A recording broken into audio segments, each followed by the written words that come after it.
Alright? So ito guys, super gandang combo nito mga kapiksi. This is abundance of money, wealth, riches. Yung iba sa inyo bingwit kayo ng mga magagandang kontrata, transaksyon, negosasyon, mga kapiksi, no? Mga magagandang offer na malalaki yung bayad. Malalaki yung bayad sa inyo, paldo-paldo, ganyan, kobra-kobra.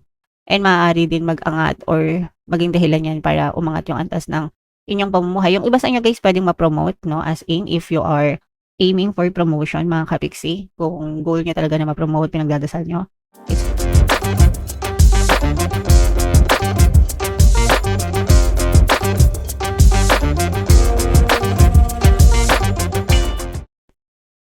hello guys, hello Gemini. Welcome back to Pinoy Pixie Tarot. Ang pamagat ng episode natin for tonight is first half kapalaran para ngayong August 1 to 15 para sa Gemini, Sun, Moon, Rising, Sign, and Venus. Unahin natin tong deck na to guys. Ito yung mga angel messages sa inyo or mga paparating sa inyo, mga kapiksi. So, meron tayong relaxation guys. Ibig sabihin nito, very peaceful ang inyong energy, kampante, kalmante, magaan lang, very chill. So, samantalahin nyo habang ganito yung energy nyo, mga kapiksi. Okay? Kasi hindi naman ito mag-resonate sa lahat guys. But, if naka-resonate kayo, be grateful, no? Kasi hindi lahat ng tao, relax yung buhay, 'di ba? There are some people who struggle, pero maswerte kayo, mga kapiksi, okey? Another message, ito naman ay mga kakampi sa buhay guys, 'no? For some of you, parang nare-realize niyo na kung sino talaga yung mga, tao na totoong kakampi niyo, sa buhay, mga kapiksi. Kung sino yung mga mapagkakatiwalaan niyo, kung sino yung mga loyal, sa inyo, mga kapiksi, okey? And again 'no, masuwerte kayo na makilala niyo kung sino talaga yung mga totoong tao who will stay, by your side no matter what, Gemini. And another message guys, ito naman ay makulit, stubborn, matigas ulo. For some of you, puwedeng nagkakaroon kayo ng conflict sa ibang tao dahil sa katigasan ng ulo. For some of you, puwedeng may mga bagay na nangyayari din sa inyo na hindi maganda dahil sa katigasan ng ulo niyo. Or you may be dealing with a very stubborn person, no? Na let's say for example, baka may mga anak kayo, may mga jowa kayo or magulang, sometimes parents na makukulit, matigas ulo, hindi nakikinig. Sa mga ganyan naman guys, syempre dinadaan yan sa mabuting usapan, no? Lahat ng bagay na pag-uusapan, ng kalmado, Gemini. So, comment down below guys if feeling nyo naka-resonate ba yan.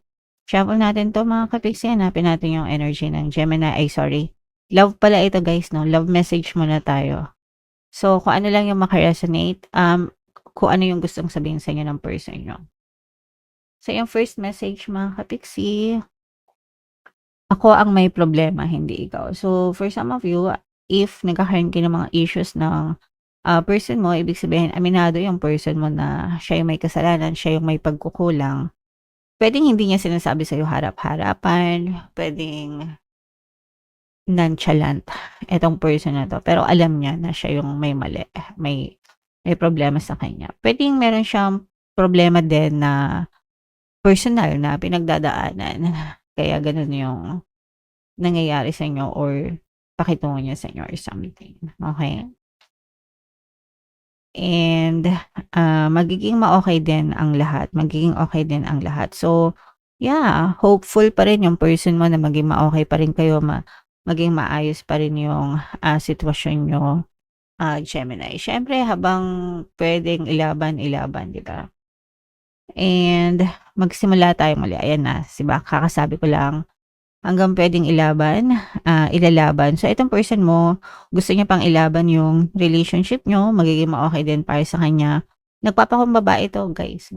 So kung hindi pa siya, nagre-reach out sa'yo or hindi pa siya nagso-sorry sa'yo, probably kinakain pa yan ng konsensya niya or nahihiya guys 'no. Baka sobrang nahihiya siya because he or she feels guilty pero he or she wants another chance. And gusto niya na maging ma-okey, very hopeful pa rin itong person mo sa relationship niyo, Gemini, okey? So, comment down below, no, if naka-resonate kayo dyan, mga kapiksi. So, shuffle natin to guys. Hanapin natin yung energy ng Gemini. Habang sinishuffle ko to, panoorin nyo muna yung video natin regarding sa ating paano mag-manifest ng abundance video course. Kapiksi, sawa ka na ba sa mga struggles at hirap sa buhay mo? Masipag ka ba at masikap sa buhay ngunit hindi ka pa rin umaasenso? Ilang beses ka na bang nag-attempt mag-negosyo at mag-invest pero palagi ka pa rin nalulugi? Sa pagkakataon na ito ay maaaring may subconscious beliefs ka na nagiging balakid sa iyong pag-unlad at pagyaman. Introducing, paano mag-manifest ng abundance video course. Dito ay matututunan mong ma-overcome ang mga balakid mo para tuluyan ka ng umunlad, umasenso, sumagana, maging matagumpay, successful at maswerte sa iyong kabuhayan, pera, trabaho, negosyo, salapi at kaperahan ng bonggang-bongga. Dali, mag-send na ng email sa pinoypixitaro@gmail.com at simulan na ang iyong pagyaman ngayon. Alright, so sa lahat ng gusto mag-avail ng course guys, naka-flash sa screen yung mga available courses sa ating channel. Sa mga interesado guys, mag-send lang kayo ng email sa pinoypixitaro@gmail.com. And sa mga naghahanap ng pampaswerte guys, mayroon tayong money shaker. Ito guys yun, super late na bote nito pero super effective, super powerful mga kapiksi. At saka ito. So ito yung ating WhatsApp number. Kung gusto nyo sumaksa sa buhay guys, chat nyo lang ako dyan. So Gemini, kayo ay represent ng Queen of Swords. This is both positive and negative mga kapiksi. So, sa negative guys, ito for some of you, maaaring may mga pasan-pasan kayo, no? Mga obligations, responsibilities, parang nabibigatan kayo. Ito magre-resonate ito guys sa mga breadwinners, no? Kung kayo ay breadwinners, parang nag-iisa lang kayo, ganyan, nabibigatan kayo, sa mga dalahin nyo sa buhay. Pero, nakikita rin naman natin na may mga tulong na dadating sa inyo. Itong mga tulong na to, kailangan hinihingi nyo to, guys. Kasi hindi to dadating kung hindi nyo hinihingi, no? It's either ipagdasal nyo or you reach out to somebody para matulungan kayo. Lalo na, guys, again, no? Lalo na kung breadwinner kayo sa pamilya. Pwede nyo sabihin sa mga kapamilya nyo na hindi ko na to kaya, nahihirapan na ako, I need your help, diba? So, dapat ganun, tulong-tulong, mga kapiksi. Alright?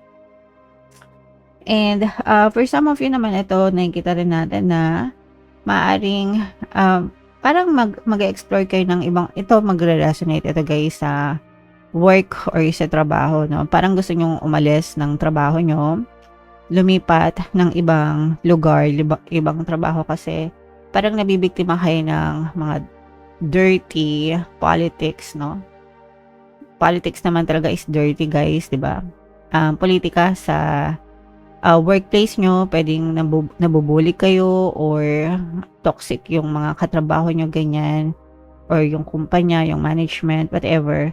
Pero naghahanap na yung iba sa inyo ng malilipatan or nag-iisip na kayo na lumipat. So, you have to protect your peace of mind, mga kapiksi. Siyempre, kailangan nyo protektahan yung inyong peace of mind. Kung makakatulong sa inyo na lumipat kayo. Basta maghanap muna kayo bago kayo umalis. Okay? Para sure na meron kayong pagkakakitaan, mga kapiksi. Alright? So, ito guys, super gandang combo nito, mga kapiksi. This is abundance of money, wealth, riches. Yung iba sa inyo, bingwit kayo ng mga magagandang kontrata, transaksyon, negosasyon, mga kapiksi, no? Mga magagandang offer na malalaki yung bayad. Malalaki yung bayad sa inyo, paldo-paldo, ganyan, kobra-kobra.